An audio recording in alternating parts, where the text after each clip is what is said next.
So you suffer with a condition known as low pain hematuria syndrome. What is that? It's not what it is, it's what it isn't. Right. So when I got diagnosed, it wasn't a case of what things I had, it's what I didn't have.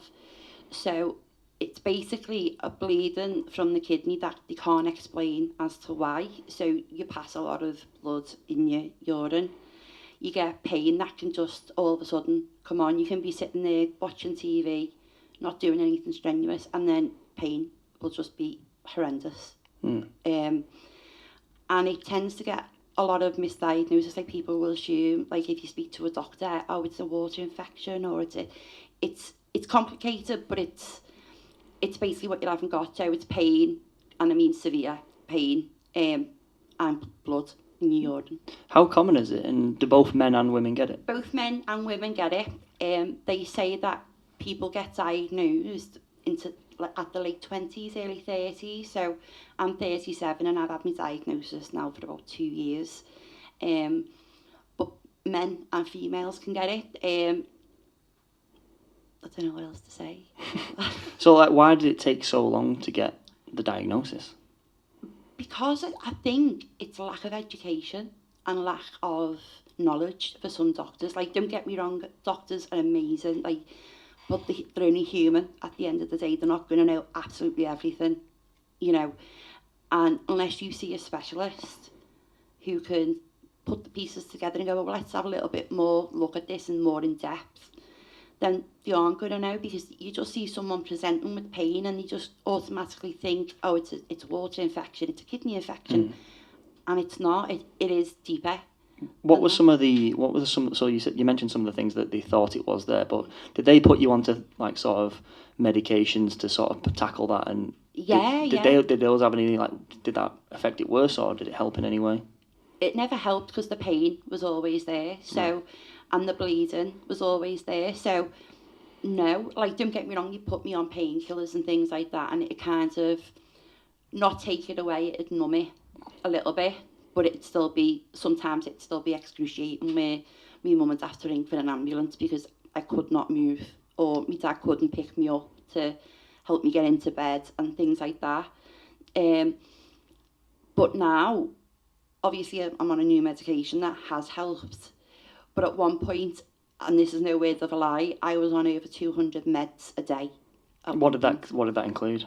Sodium bicarbonate, potassium citrate, allopurinol, painkillers like codeine, gabapentin, morphine, and then obviously because I was in so much pain, it started to affect my mental health as well, because you can never plan what you're going to do, because like my friends can ring me up and can go, oh, do you fancy going here today? And I'll go, I'll let you know in an hour, because I never know how I'm going to feel, and I get panicky that I can be out and my pain can start on its own.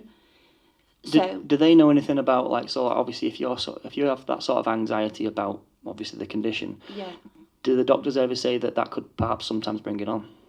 Is thinking, oh, do you know what, in an hour I might have a flare up? Yeah, well, they say more about my panic attacks that I used to have. If you think about it too much, you'll talk yourself into a panic attack, which I never ever did. But I panic about going out on my own. Like, even coming here tonight, like, my pain isn't that bad today. I've managed to get by, but I didn't want to drive just because I thought I'm on my own today, kind of. So I know my mum and dad are downstairs in a car, but I know that if I got anxious, I can say, I just need a minute. Yeah. And I'll go and speak to them. Or if I came here on my own, I'd bring someone with me normally. But today I didn't. So you mentioned some of the medications before. Were all them medications in order to combat the pain, or were some of them to combat other things? I think it was to combat a bit of everything, to be honest. I know when I first started with my kidney problems, I was about 13 at the time. And my mum used to be a nurse, she used to work in Alder Hay, and I was getting pain all the time. I was getting, like, water infections and stuff. And my mum took me to the GP, and he just said, oh, it's just because, like, she started the periods and puberty and everything, and they give me antibiotics, and then within a week it'd clear, and then a week later it'd be back again. So in the end, my mum took me to see a different doctor in the surgery, and my mum said, look, this isn't right, like, there's got to be something more going on for this to continuously happen. And he said to me, Mrs. Newell, I quite agree with you. I'm going to send her to see a urologist, which they did. And they found that I had a PUJ obstruction in my left kidney. So what's that? So it's a pelvic ureteric junction. So it's basically where you've got your kidney and you've got the tube that comes out. There was a bit of a blockage there that I was born with. Right. So they did surgery, they fixed that, and I was fine for a couple of months. And then the water infection started again. And then what they did find with me is that I make a lot of uric acid kidney stones. So when I was having like CT scans and things like that, because they're radiolucent, they wasn't showing up. So it was only when they asked me to do a 24-hour urine collection and then done an ultrasound scan on me that they noticed that I had one stone. So they took that out, and then that's why I was put on the allopurinol and the sodium bicarb and everything. Now, I'd still make the stones, but not as often. Right. Okay. Now I've been started on a new med called for Voxustat, which does help. But I don't know whether it's because I've had trauma to my kidney that's maybe had like a knock-on effect and then caused this down the line. Yeah, I don't know whether it's because of that, but my nephrologist doesn't even know. And he did say one day it will just resolve itself. It always does. It just resolves itself. So the actual condition is... Yeah. It solves itself over time? Yeah, over time, apparently. Like some people in America have had it and they've just resolved. Did he say there's a specific time point on it? No. I think it's just each person is different. So I hold on to a little bit of hope. Yeah. I've got that hope there that, you know, it's not always going to be bad, you know. What was the worst thing about being diagnosed with LPHS, sorry? It was raw, if that makes sense. Like, what do you mean? Because I finally felt like I had the right treatment, the right doctor, the right diagnosis. But it doesn't just affect me, my condition, and I've come to learn this over time. It doesn't just affect me. It affects my mum, it affects my dad, it affects my friends, because my mum and dad, even though I'm 37, I still live at home because of my condition and stuff. And even now, like, my mum and dad worry terrible over me. And if I have to go into hospital, my mum is always, and I say to her, Mum, I'm 37, like, you don't have to come in and visit me every time, but she does. And it affects everyone. Like, you know, when Taylor Swift was playing in Liverpool, I got offered some tickets to go, and I went, I'd love to go, but I don't know what I'm going to be like, and I couldn't stand for 3.5 hours because they were standing tickets. And so my friend then wouldn't go because she couldn't find no one else to go with. So, but it affects everyone around you. I think that's what they say about especially like the most severe illnesses. It's not what it does to you, it's what it does to the people that you love. Yeah, like, you know, I've seen my mum before today when she's had to ring an ambulance for me, and she's in tears herself because, and my dad as well, like my dad's a man's man, doesn't really cry, doesn't really, you know, and even I've seen him before today just screaming down the phone, someone come and help her, because I'm begging me, Dad, please just help me, and they can't do anything when I'm like that. So it affects everyone. Do you know anyone else with LPHS? Not in the UK, no. I've not spoke to any females over here. I have spoke to two American ladies who've actually got a WhatsApp group now. And there's a lovely lady I speak to from Holland called Adelina. I hope I've pronounced the name right. And she's absolutely lovely. And we've got like a little community now on WhatsApp. And if we're feeling a little bit crappy that day or whatever, we'll pop each other a message and we'll say like, how are you doing? And so only them. But I've not physically met anybody else. Have your doctors told you how common it is? 1 in a million. 1 in a million? Yeah. So I suppose that's I'm a one-off. You're 1 in a million. 1 in a million, yeah. Like, what are the main symptoms? So, like, how does it come on? So, like, what are the main symptoms of LPHS? Excruciating pain. Like, you feel like, the only way I can describe it is you want to be pacing the floor, but you want to be curled up in a ball at the same time. No matter which way you sit, lie, you cannot get comfortable. And I've found that when I'm having a flare-up, I can't lie in a bed. I can't lie in bed at all. I've got to sit in a recliner chair, which sounds really bizarre, but that's the only way I can get comfortable. And I've got a lovely mattress that my dad's bought me. That's, you know, a really soft one to help me. And no, when I'm having a flare up, all I can do is sit in a chair. Sit in a chair. And how long do the flare ups last? Do you know what? Each one is different. So last week I had one that was just 24 hours, I say just, but it was, you know, for me that was a short one. Sometimes it can be weeks. Sometimes I can ring my GP daily or ring the secretary of my nephrologist to say, look, can you get him to ring me? I'm having a really bad flare up. Or I do have a pain team as well. So he's amazing, Dr. Jones. He's such a lovely, I'm going to be cut up when he retires. And he's gone above and beyond for me, that doctor. And I can ring his secretary and I can say, look, I'm having a really bad flare up. Can Dr. Jones ring me? And if he doesn't ring me, one of the other pain teams will. And it just comes, and then as quick as it comes, it can go. Which is really bizarre. Like, people say, like, oh, but yesterday you were rolling in agony, and I go, I know, but now I'm okay. Yeah. So when you have a flare-up of LPHS, like, what's the protocol? So, like, obviously, when you feel it come on, obviously you get in your recliner chair, but what other things do you put in place? Take my anti-sickness tablets, because the pain can sometimes make you want to be sick. And then when I'm being sick, I'm hurting myself because I'm retching the pain, it's intensifying the pain. So the first protocol for me is take an anti-sickness tablet. When I know it's coming on, take an anti-sickness tablet. And then I'll try things like, you know, like a hot water bottle. I know it sounds daft, but sometimes it works, sometimes it doesn't. Because I don't always want to rely on medication, because it's kind of, for me, it's wallpapering over the crack a little bit. And I try and tough it out a little bit now. I just think, right, put your big girl knickers on and just get on with it, you know. So anti-sickness tablet, hot water bottle, and just sit and watch telly and sit there. And I'll do things like, I'll count round the square that I've been taught by the pain psychologist to try and just keep counting when the pain's really bad. I know that sounds really bizarre. Is that just like sort of a psychological thing to keep your mind off it? I think so. Yeah. It does work. So, like, do you have any emergency things for if it's really bad? Morphine, Yeah, morphine. Yeah. And then if that doesn't settle down, then it's a case of I have to go to hospital.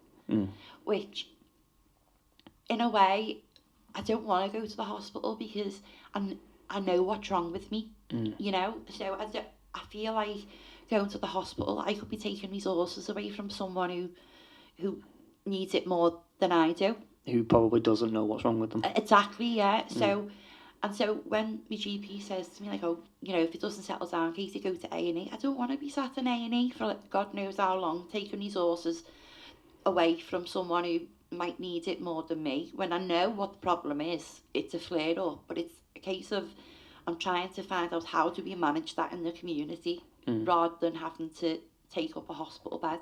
Yeah. So when obviously you go into hospital, I assume you have like routine appointments where you sort of check in with them. What are some of the treatments that have been offered to you thus far? I see my pain consultant every month, so it's every 4 weeks, and every 6 weeks he does what's called a paravertebral nerve block. So that helps with the pain in my kidney, but the pain I get in my loin, like your groin, it doesn't really help with that. What is that treatment specifically?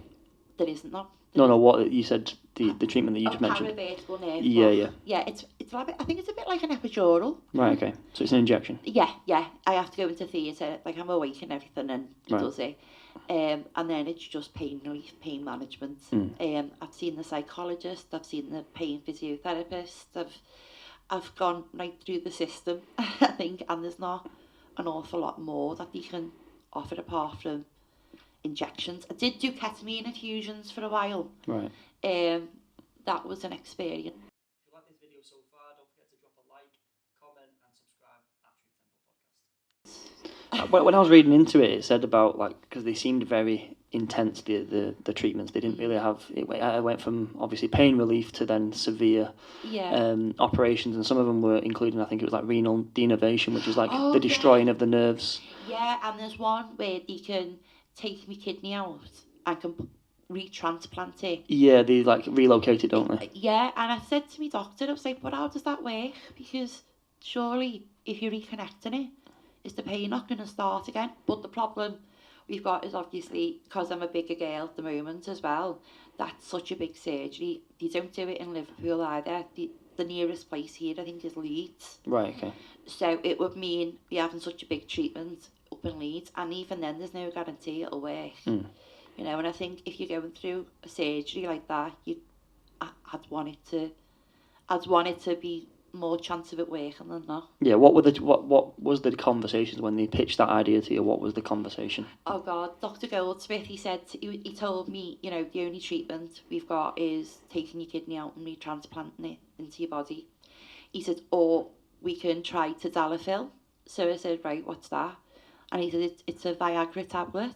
Right. And I said to him, I was with my mum, and I went, but I'm a female. And he was like, I know, Katie, I know you're female, but if we can get this tablet to work, that would, one, be more cost effective to the NHS. Two, it's such a big surgery that thing you don't have to have. So I said, right, well, I'm prepared to try anything at this point. I said, because, you know, I've lived with it for so long. I'll try anything. So is that what they kind of pitched to you? They kind of said that this is an experimental treatment, obviously, because you said tadalafil, that's Viagra for men. But then did they pitch it and say, well, this is what it can do for women? Is that sort of the conversation? Yeah, well, he didn't really know what it would do for women.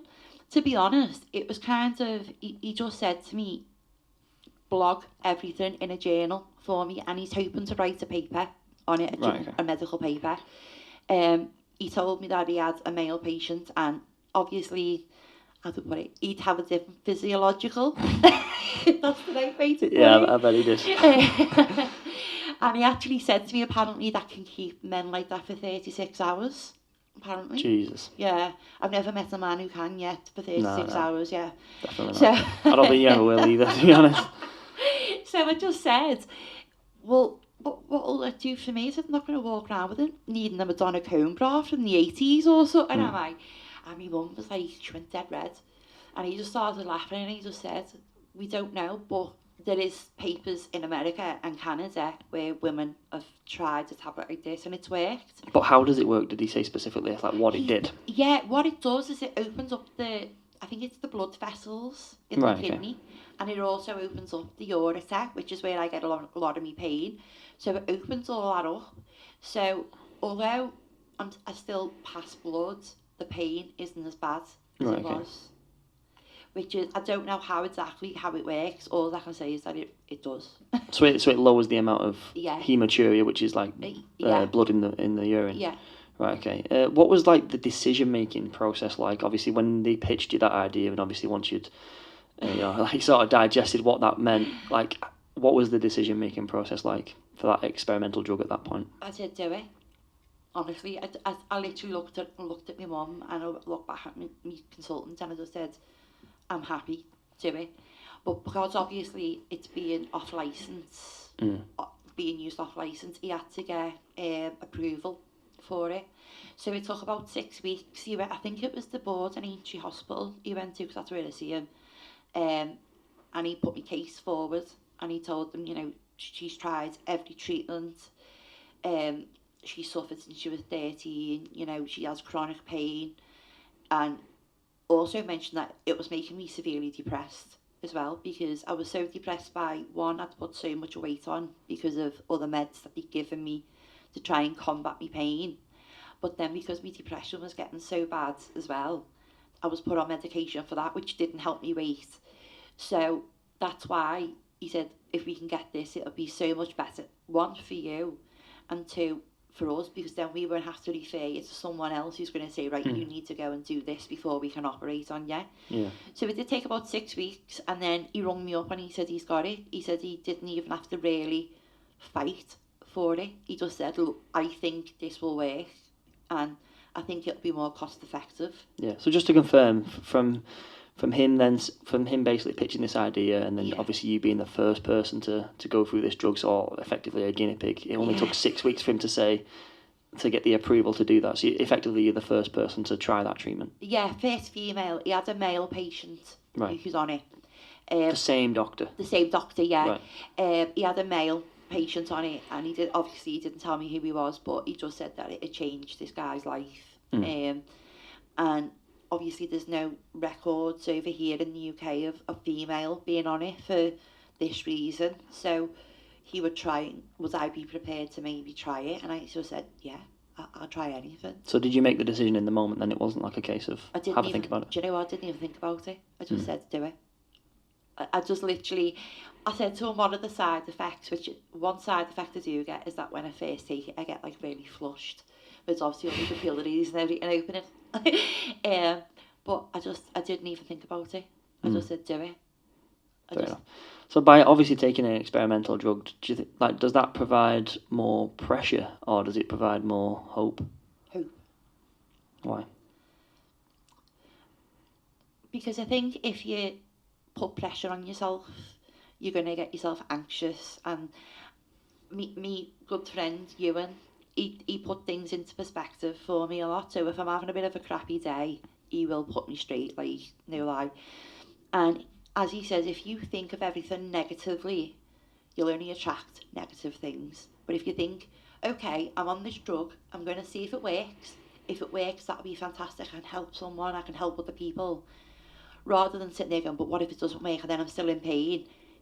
Just change your mindset on it.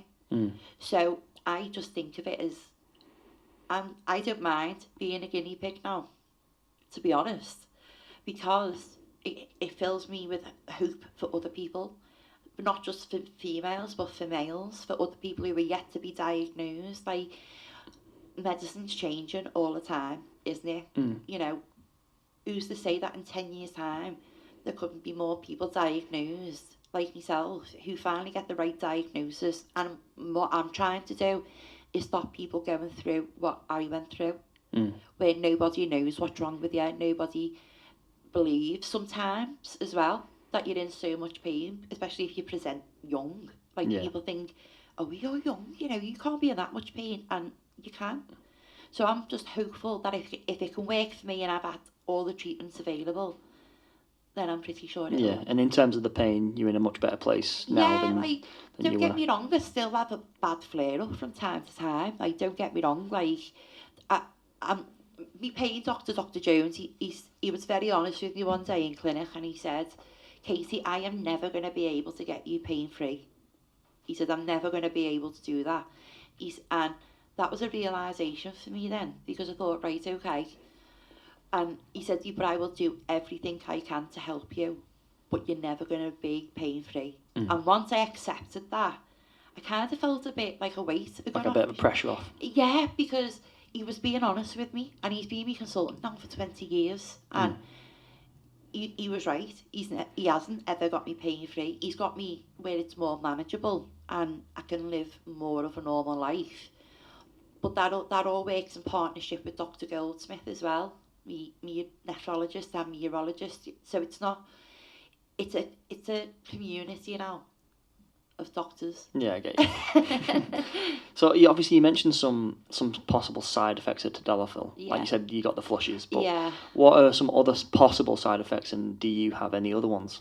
I don't have any other ones apart from flushing. Like, when I look like I'm blushing for a couple of, like, maybe for half an hour after I've initially took it. I know some people say they get, like, palpitations. I've never had anything like that, or feeling sick. I've never had that. One question I get a lot is, does it make you horny? And I go, no. Someone asked me that in front of my mum and dad one day, and I was like, God, no.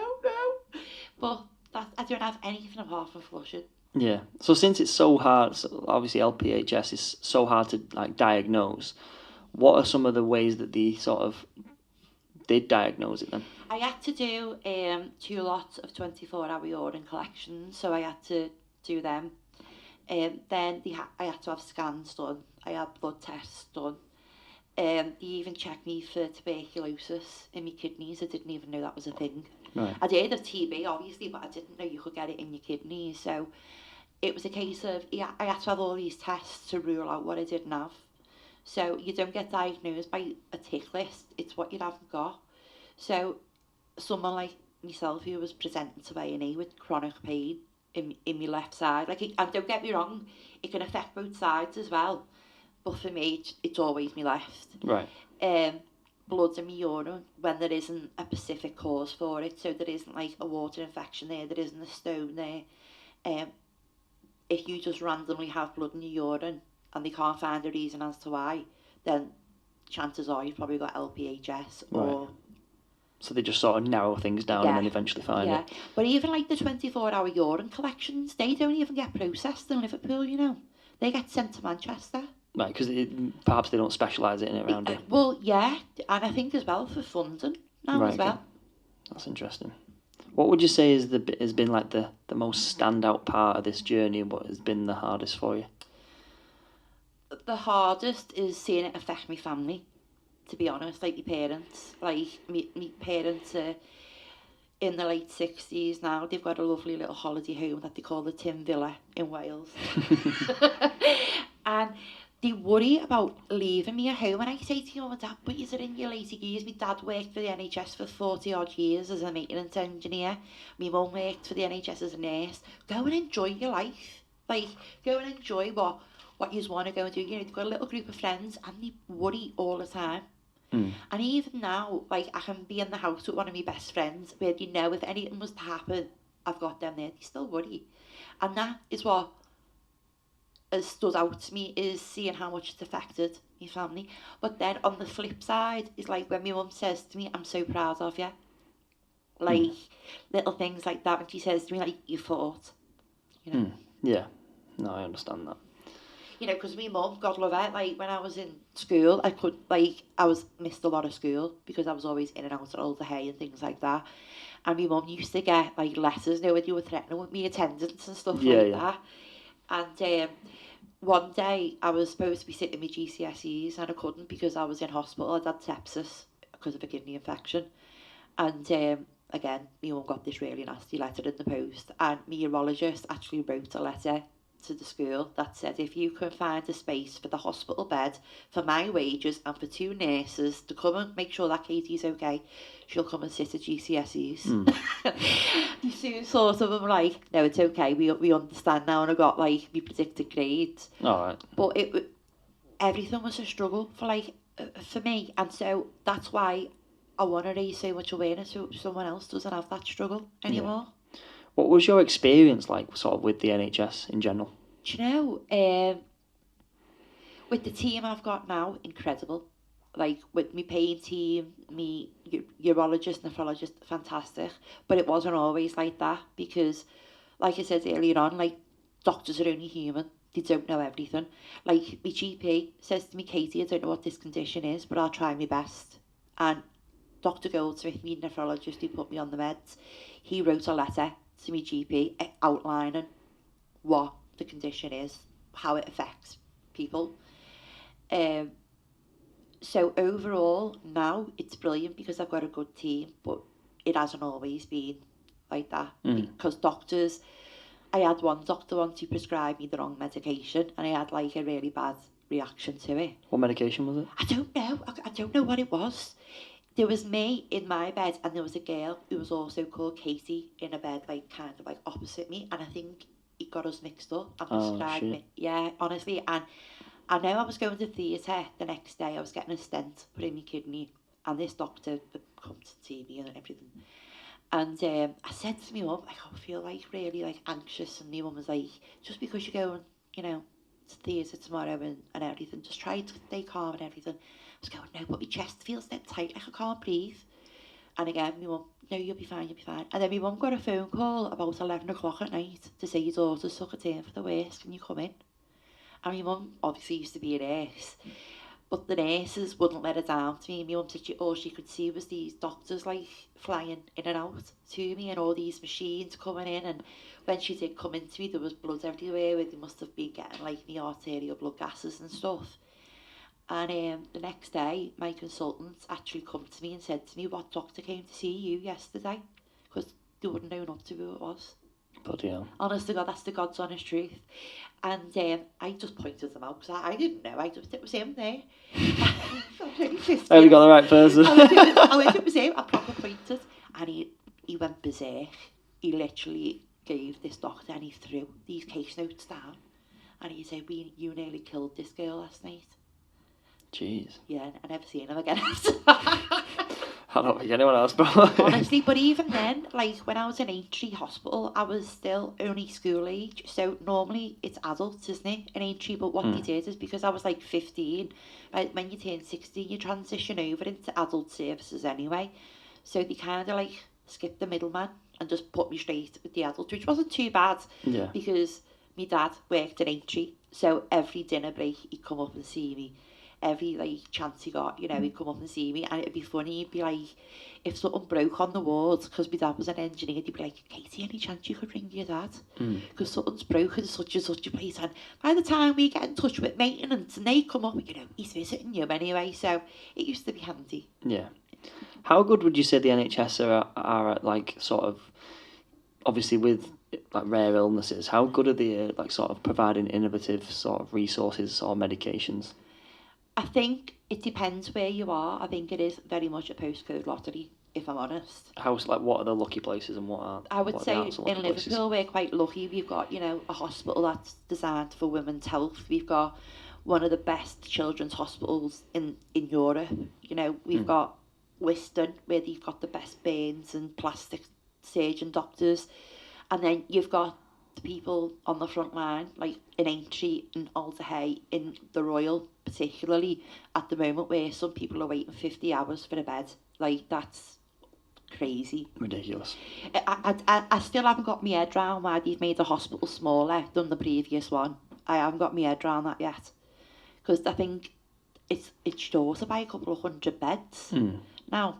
But for resources in Liverpool, I think we are really well. I think I've been to a hospital in Wales when I've been unwell. Like when my condition's been really bad, and my mum's had to ring an ambulance to our tin villa. I can't call it a caravan, a tin villa. And we literally waited 12 hours for a paramedic.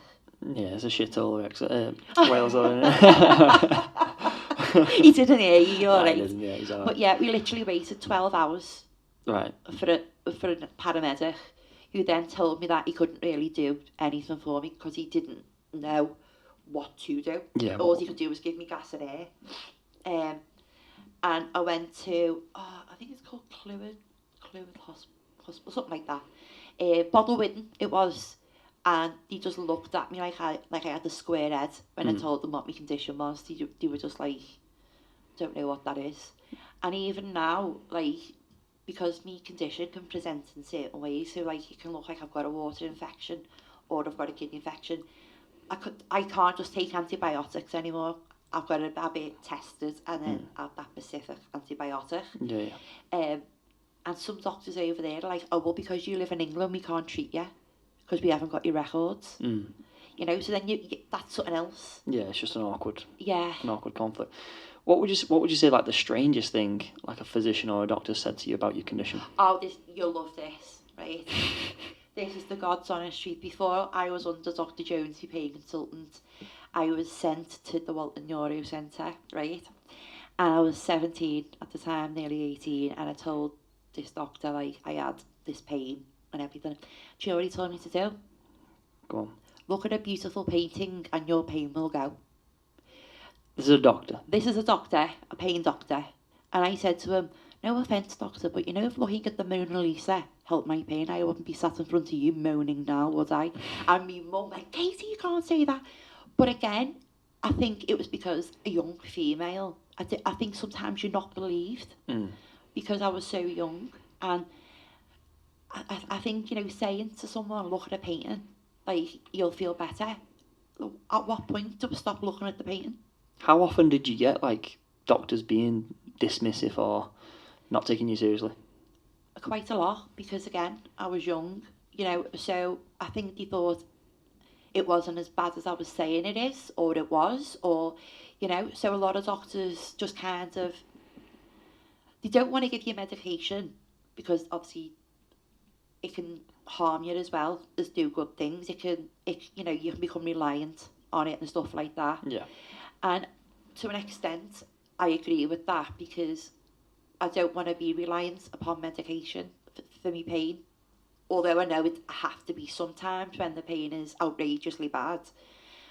But doctors just, I think it's because if you present as a young person in general, these kinds of things, don't they? Oh, well, it can't be that bad. You're only young. Yeah, just suck it up a little bit. Yeah. To be fair, most people do need to suck things up a little bit, but they do. There's a line, isn't there? Yeah, but there are some genuine people out there who genuinely struggle.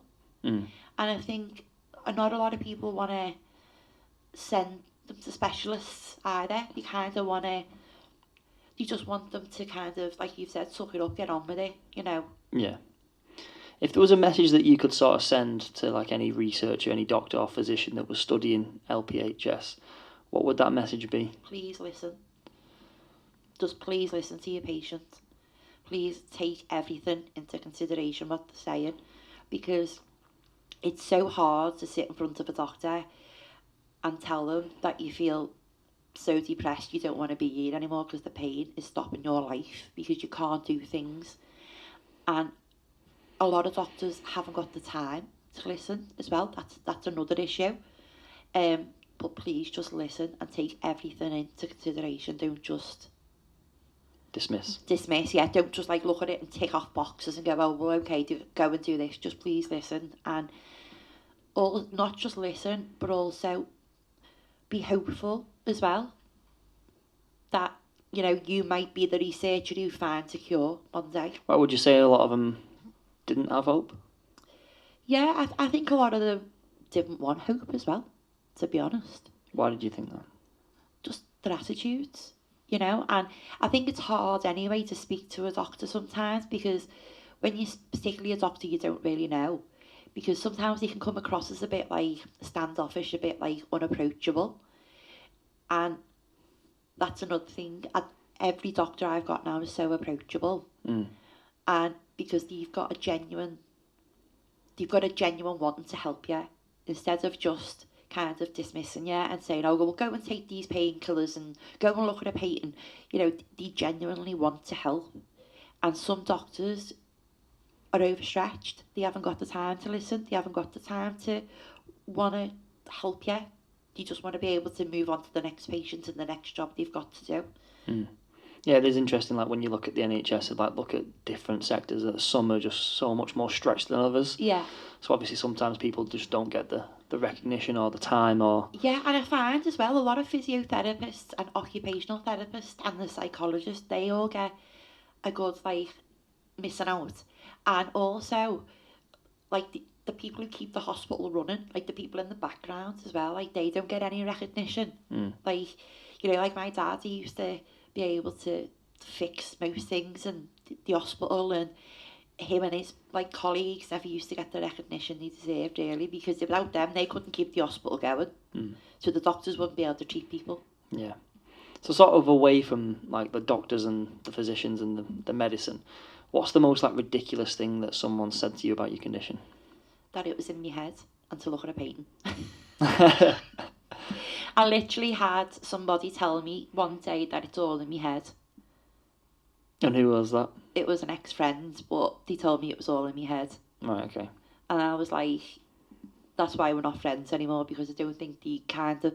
It's not that I didn't appreciate what they said. It wasn't that. It was just the dismissive, like, they didn't kind of think, well, hang on a minute. Like, if there must be something, if she's going to hospital, she's been in hospital most of her teenage life, she's not been able to do certain things, like, to tell me it's in my head, that's a bit wrong. You shouldn't say that to someone. Yeah. Do you ever get like a lot of judgment off other people, perhaps like strangers and things like that? Oh yeah. I tend to get it a lot when I park in a disabled bay. Right. Okay. I get it a lot then. Also using a disabled toilet. What kind of things do these people say? I go to the Empire with my friend Mark like once a month if I can, and we go and see different musicals and everything.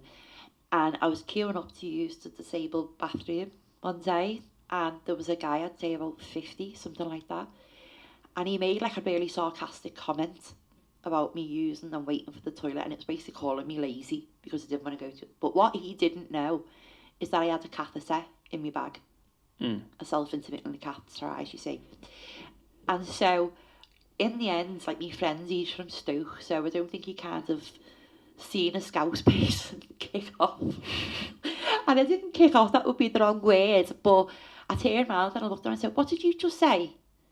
And he said, well, you know, there's people who need that toilet. And I just pulled my catheter out my bag and went, yeah, so do I.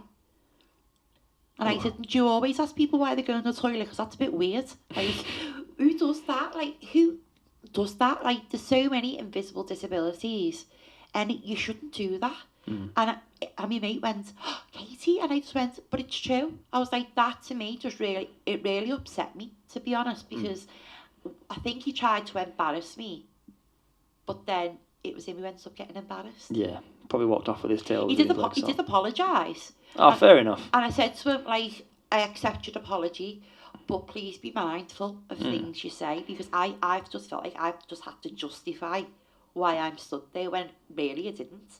Yeah, I think it's one thing. I think we've all done that. Like I've definitely done it. And I thought that person doesn't need to park there, or yeah. But then, like I said, with that many illnesses, and as you grow old, you understand a lot more. Like I've known people like yourself who have like the invisible illnesses, and you just got to be like mindful, haven't you, of who's doing what. Do you know what though? Like I kind of get the judgment people can make, because I suppose if I wasn't in the situation that I'm in, maybe I would have been one of them people. I don't know, but it's just about being mindful of what you say to people, because it can affect people mentally. Yeah.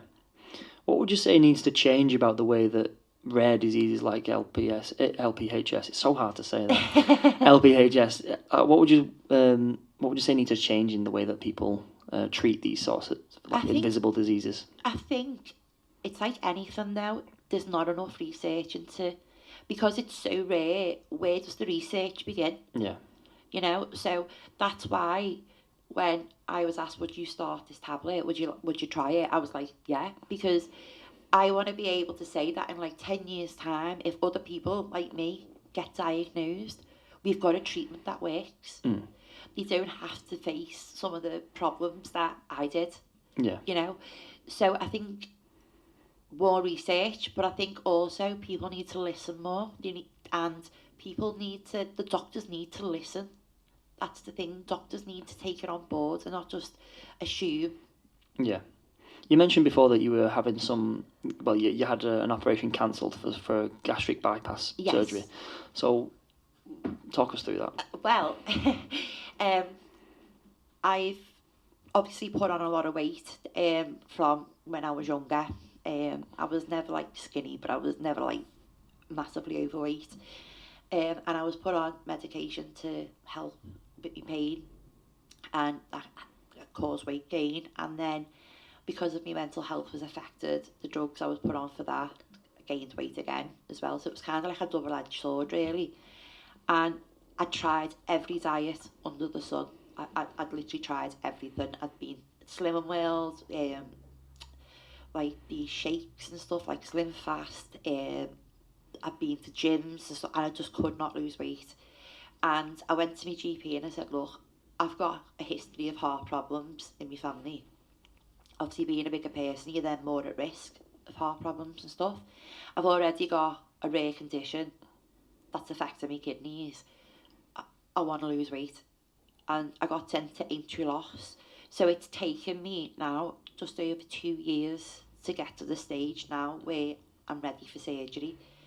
That was not an overnight decision to do. Yeah. I know a lot of people, I've had a few comments like, oh, that's the lazy way to lose weight.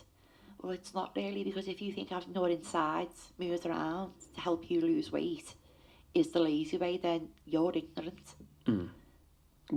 How much weight can be lost with a gastric bypass? Oh God, 70% of your body weight, I believe, something like 70%? that. Yeah. It depends obviously how big you are. Like I was going to have a sleeve, to be honest. And what's that?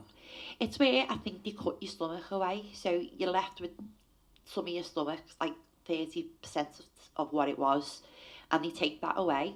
But when I went to see the consultant in Frodsham, he was lovely, and he said to me, I think for you, because obviously you're still young, the best thing for you would be a gastric bypass.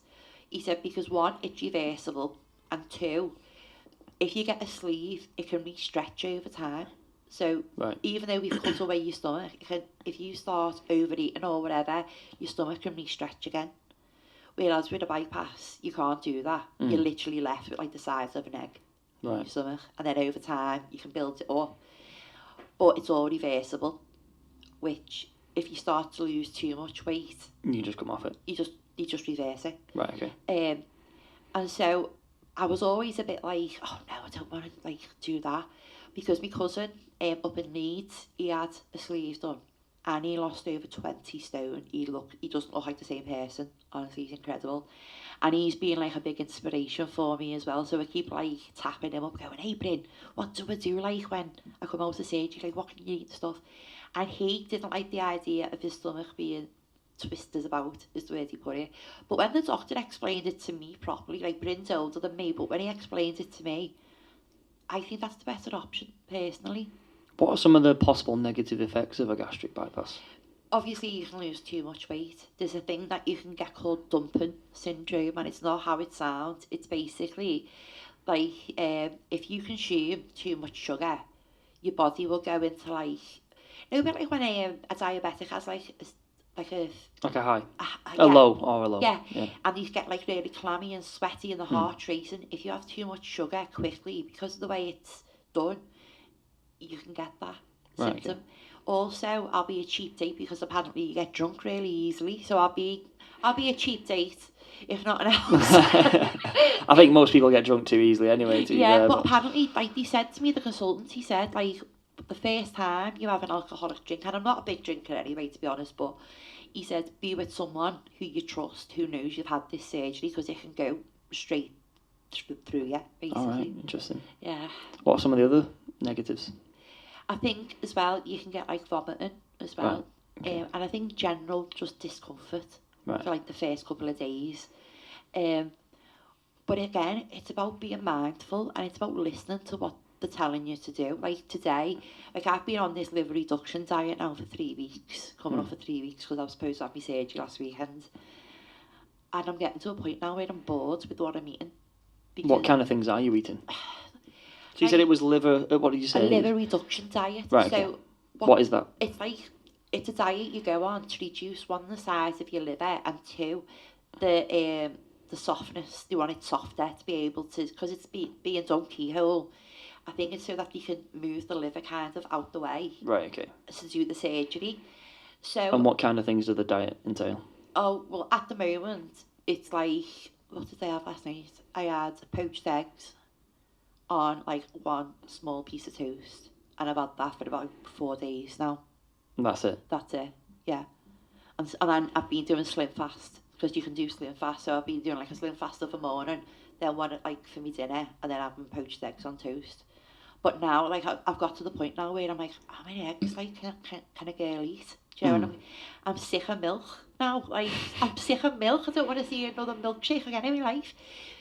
So in the end, I rang the dietitian today, and I just said, look, like what can I have? Because I'm struggling now. Like it's my 3rd week, going into my 4th week. And then I found out that a sweet potato isn't a potato. As in such, it's a vegetable. Well, potatoes are vegetable as well, isn't it? Well, she told me that apparently you can't have too many normal potatoes, but you can have a sweet potato. Right. Okay. So I was like, well, no one told me that. Probably something to do with like the starch content. It must or something. be. It must be all the carbs in it or something. Yeah. Like, and I love rice, just normal rice, and I can't have that. Right. Okay. Because of the carbohydrates. Nothing too carby. No. If you could sum LPHS up in one word, what would that word be? Beautiful. Why? Because it makes you you. You're one of how many in the world? How many people can say that they're 1 in a million? It's a good way to look at it. Like, you can look at it as like a negative. You could look at it and go, oh, why me? But as my friend said to me, why not you? Like, loads of people always say that to me, why me? Why have I got ill? Well, why not you?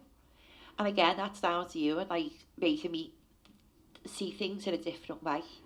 So I genuinely think it's beautiful because it makes me me. I can say that I'm the only female in the UK on Viagra.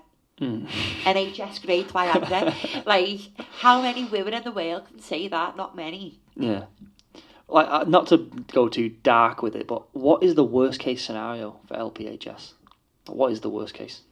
That no treatment works and you're just left like this, basically. Right. Because although you say it resolves over time, I'm yet to see it in the UK of anyone resolving.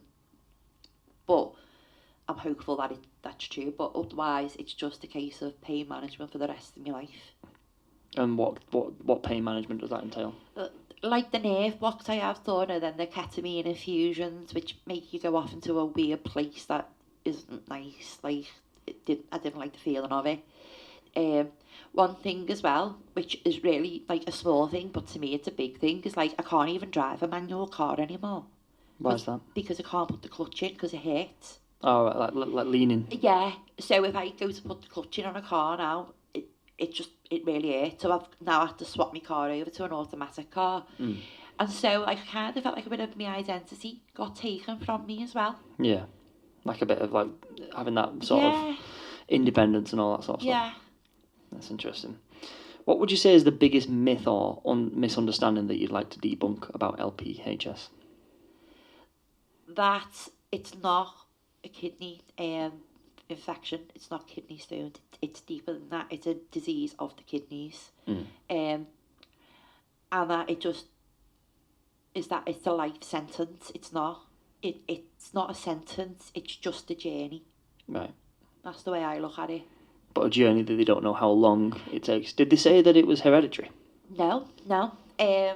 Like, I believe my granddad had kidney stones, my granddad, but my mum and dad have never had any problems with the kidneys. My brother, the lucky sod's never even been in hospital. Like, he's like in his 40s now, and he's never had anything wrong with him. So I don't know. I don't think so. Yeah, it's almost just random. It's just, I think it is just random. Yeah. What do you think the main thing was that got you through to today? I would say my mum and dad. And my nieces and my nephew as well. They're like a big thing for me in my life. I just think, like, you know, I just think of them when I'm having a bit of a rubbish day. I'll just think of them, or I'll text my eldest niece and we'll have like a little chat about things and in general. But mostly my mum and dad. But also my friends as well, because some of my friends have been there since the very beginning, some haven't. Like, some have just joined in on my journey now, like Ellis, who I've recently connected with. And I think as well, my own thinking pattern, like my own thought pattern, because I think if you're just reliant upon other people, that sometimes then people aren't there, so you've got to rely upon yourself. How do you rely upon yourself? Like, what ways do you do that? I kind of just say to myself, I know this is a bad moment. I know this pain is bad. It will pass. It doesn't feel like it'll pass, but it will. It might be a week, it might be a day, it might be an hour. Just keep counting around that square. Yeah. Keep looking at that painting. How has it changed the way that you view life? I think if you look at life as why me, I think you're never going to be happy. So I like to think that I'm quite positive. I'm quite open. I'm an open book. I'll talk about anything. And I think talking a lot helps as well. I think, but not just talking, but also listening as well. So when people say, well, we'll do this to help you, take that on board. Don't just dismiss it yourself. And if you could offer one piece of advice to anyone who has like an invisible illness or LPHS itself, what would that piece of advice be? You can't change it, so embrace it. You can't change what's happened. You can't change your disorder or your disease or your syndrome. So embrace it. Make that a part of you. Make that another unique moment of you. That's what I do. I don't see it as like, I just look at it now like, I can't change it. I've got this condition. So what can I do? I'll embrace it and try and help other people. I'll try and get the word out there in some way, to see if it helps someone else. Like, it helped Adelina in Holland. Like, just embrace it. What's the best piece of advice you've ever been given? Look at a painting on the wall. Do you know what? Just have hope. Have hope that, it's not always going to be bad. Because I've met some lovely people on this journey as well. I know that sounds really bizarre to say, but, I've connected with 2 ladies in America who have got this syndrome. I've connected with Adelina, I've got my story now on Kidney Care UK website. My consultant has now wrote a page for their website for the LPHS. So it's not all negative.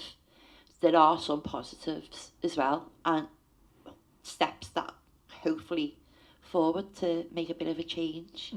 And apart from stare at the Mona Lisa, what's the worst piece of advice you've ever been given? Get on with it. Because I think that's so ignorant of someone to say, oh, just get on with it. Well, get on with what? Isn't what you're doing getting on with it, though? Well, that's what I think. But when someone says, oh, just get on with it, like, stop moaning. Like, that's all right for someone to say, but until you've been in my position or in my amount of pain or whatever, you don't really know. So I think that can sometimes be a little bit more, not just harmful, but hurtful as well. It's like someone's dismissing your feelings or dismissing your condition a little bit. Yeah, just being a bit ruthless. Yeah, a bit cutthroat, yeah. So just to finish off, what is next for you then? What are the next steps? Well, I can't go any higher on my tadalafil. I'm on the highest dose now. And what is that dose of tadalafil? 20 milligram once a day. Right, okay. So I take it every single day. And then, so I can't go up any higher on that. To continue, hopefully, spreading the word, doing my little bits and bobs, trying to get the word out. And then on the next Saturday, so a week this Saturday, I've got my surgery coming up, all being well. You can get to the hospital and the staff can get there. So I've got that coming up. And then just looking forward. So then once you've had your surgery, you're just carrying on with the tadalafil, and that is pretty much how you're going to try and see it out? Yeah. And then hopefully, fingers crossed, it'll resolve itself like apparently it can do. And then if not, then I'll have to look at like having that thing done to my kidney, like I can't pronounce it, the renal denervation. That's the one. Yeah, the destroy. Like when you read into it, it was actually it's just literally just destroying the nerves with different. I think they did it in either chemically or actually like extraction. Yeah. I think sometimes they can burn them away. Burn them. Yeah, that was another one. Yeah, that's but ruthless, maybe try and avoid that if you can. Well, like it was funny. Last like, protocol.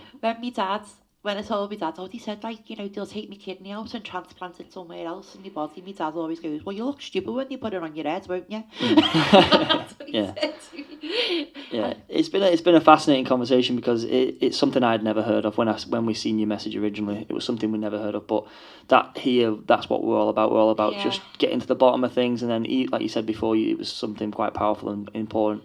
A lot of people don't know about this, and it might not really ever help anyone, but if it just helps that one person, then it will have been worth the shout. I was like in a few papers when they found out that I was on the Viagra and stuff. I'm aware of people who were making negative comments and assumed that I was transgender. I'm not. I am genetically female. And even nasty comments like that. But you know what? I thought, I don't really care. You got bigger fish to fry. I really don't care. Like, if you think that, then that's fine. That's a you problem. That's not a Katie problem. If this helps one person, then my job's done. If it helps more than that, even if it just makes someone fascinated, about the condition, where they might look into it, I see that as a success story. 100%. You never know, you can help. Well, Katie, you've been an absolute pleasure, and I wish you all the best with everything. I know, and I hope it gets an improvement sharpish for you. Thank you very much for watching. If you've liked this video and you want to see future videos like this video, then like and subscribe and follow the Truth Ever podcast.